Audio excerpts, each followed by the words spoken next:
Y seguimos con los devocionales a la carta a los Efesios. Y bueno, disculpas por este tiempo que me he tomado, estamos un poquito delicados de salud, pero ya estamos nuevamente listos para poder leer los versos que nos tocan de este capítulo 2. Seguimos en el capítulo 2 y hoy nos toca leer y meditar en estos versos 17 y 18 que vamos a leer hoy. Y estos versos 17 y 18, con esta sección terminamos ya el capítulo 2 y en la próxima sección, si Dios así lo permite, entramos en el tercer capítulo. Leemos los versículos 17 y 18 del capítulo 2. Dice: y vino y anunció las buenas nuevas de paz a vosotros que estabais lejos y a los que estabais cerca, porque por medio de él los unos y los otros tenemos entrada por un mismo espíritu al Padre. Las buenas nuevas, que es lo que significa evangelión en el griego, evangelio, significa las buenas nuevas. Y estas buenas noticias de paz y de salvación no eran algo que era exclusivamente de los gentiles. El mensaje del evangelio debía ser proclamado o anunciado al mundo entero.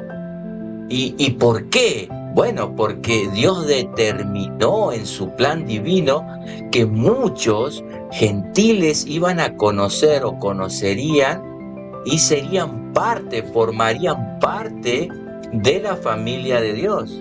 La carta a los Efesios, en esta perícopa que estamos leyendo, en esta porción que nosotros estamos leyendo, nos enseña que la entrada a la familia de Dios no es por invitación, es por elección. Y es muy importante entender esto. Dios en su consejo eterno separó y adoptó a aquellos que serían de su familia antes de la fundación del mundo.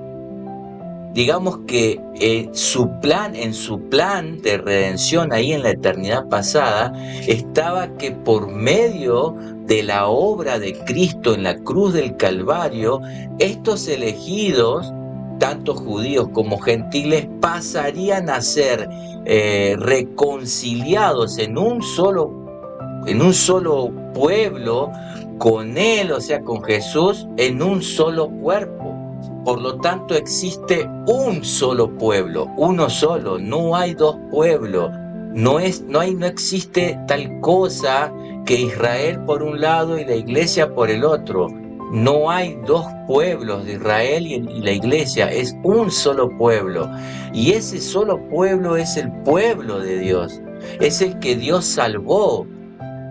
O sea, ¿cuál es el pueblo que Dios salvó? El que escogió. ¿Cuándo? Antes de la fundación del mundo. ¿Y quién? Fue un acuerdo trinitario. Dios mismo es el que va a abolir, el que va a eliminar las enemistades, lo hemos visto en el programa anterior, mediante la cruz del Calvario, mediante la obra de Jesucristo.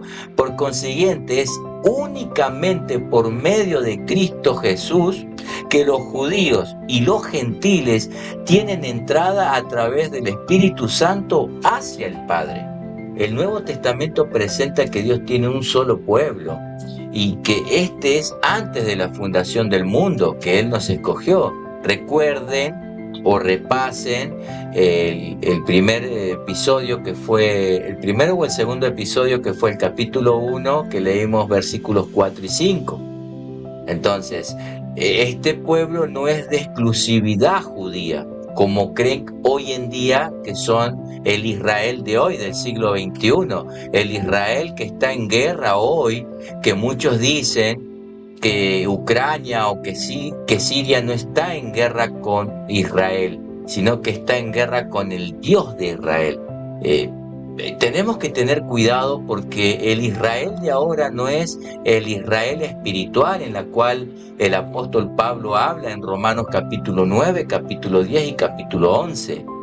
Entonces, el Israel espiritual, aquella descendencia que creería por fe, ese es el pueblo de Dios, aquel que cree en el Señor Jesucristo.